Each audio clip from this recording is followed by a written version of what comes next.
group being the group of death, and then tomorrow that's a group that would actually get a chance to sit out, and we won't see them again until day 3 of group stage. I mean, having that one break day is very important, Niptra, right? Going into it, if you have a bad start, it's a really good time to have that 24 hours to fully reset, know, okay, what happened, what went wrong, try and fix it going into your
final day of the group stage, because a lot of teams, I would say, are trying to win PMWC here at 2025. He could be the only player in the world to have won all 3 big global events, which would be historical for him to make that happen today. And the crazy part is that for the year, I mean, he could hit the global Grand Slam for PUBG Mobile, winning PMGO, maybe possibly winning PMWC, and we'll see. We'll have to wait and see what's going to happen with that team at PMGC. By the way, my picks, pretty much underdogs. Okay, teams that I think are going to end up going to survival stage, but some of them not, but some of the other teams that I think they're actually going to be going to grand finals. But one team that I think a lot of people are expecting to be in grand finals is Riyadh. So let's take a look at this video.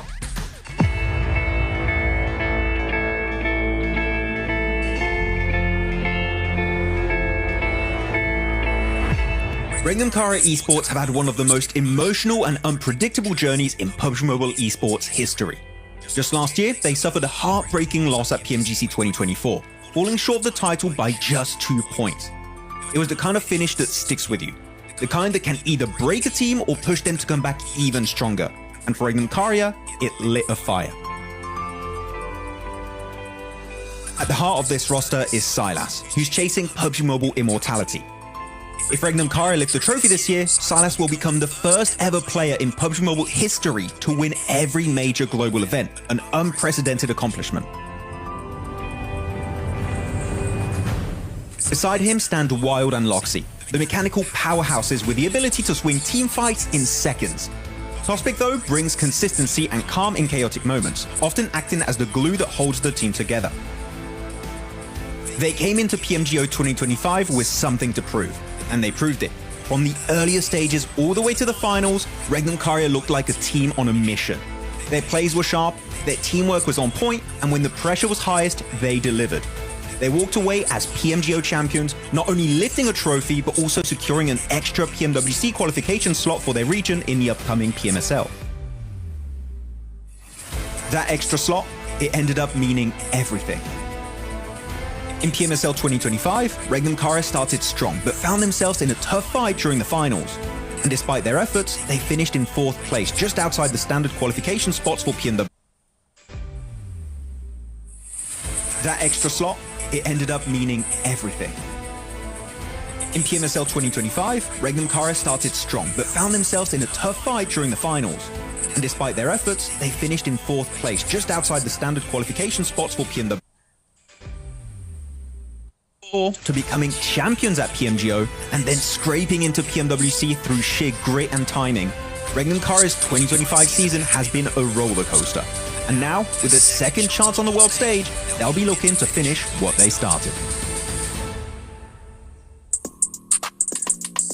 I mean, Riyadh has just been on an absolute tear. We saw what they were able to do at PMGO, and then maybe follow that up here at PMWC. What are the chances looking like so far? I give them a solid 60%. Oh. So they need to share 40% between the other teams. That's quite low. Yeah, I think they're looking really good. I think they're just looking very strong. They're feeling it. They're feeling that success, right? And so I feel like at this point in time, feeling as good as they do, that momentum that they've got, this team that they have, the synergy they've been able to build, it's looking very good for them. You want to jump in? No, I was going to say, because looking at this team, right, the esports players are stuck together now for the entirety of 2025 so far. Yeah. They have that synergy, they have that trust. Wild and Loxy in particular, when they're doing a play, they know exactly what the other guy's thinking. So when they're going for a breach on a compound, I'm telling you, Wild and Loxy, you don't want to go against them, because chances are, if they have a shotgun, you're not living more than 5 seconds, okay? You better be careful and hard. Yeah, 100%. It's so nice to see that synergy come through, and that's really something that you don't see other teams have, and that's what you're always trying to get to. That's the standard that you're trying to get to, is having that synergy between players to the point of where you know what the other one is thinking. And that's so important in that late game. Well, I mean, we're talking about teams that you don't want to run into. One team that I personally would not want to run into is Hora Esports. I mean, this team has been an absolute dark horse for me. They were able to perform well in their PMSLs as well. So before we even continue to talk about them, let's take a look at this interview.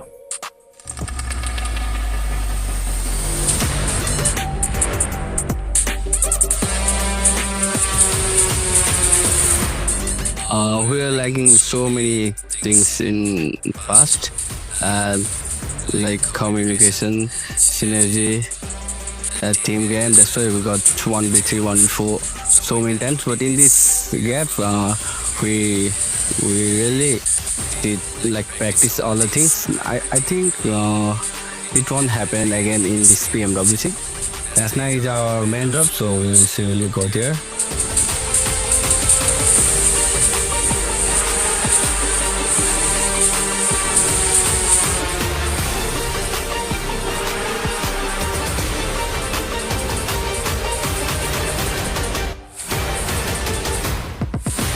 I never thought like I'm the star player of the team.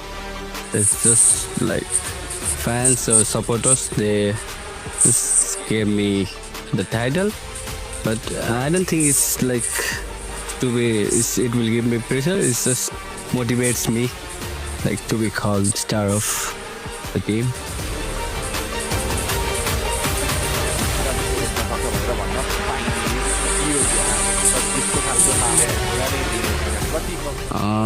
I don't like to say anything to those who want to stream at us, but I'll just show them in game.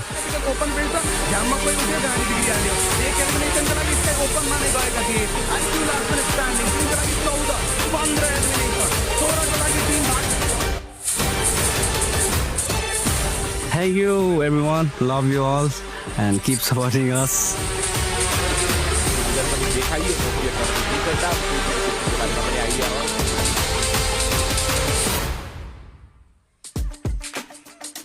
As I mentioned, a team that you definitely don't want to end up running into, they have turned it up this year, Max. And I feel like they could be either one of the favorites for some people or maybe a dark horse team for some other people. Yeah, I think you could see them in the two different options here going into this tournament. If you're a Nepalese team, you're going to see them, of course, as a big squad going here for the entire tournament. Though, this is a team that's very rotationally smart, right? They are so good at getting good entry points here, and I think that could be something that sets them apart in this lobby. I mean, we just got a chance to see them there with the Jamil Motorsport player arrivals. They're looking confident, and I think they might end up shocking the world as well, especially in group stages, Natura.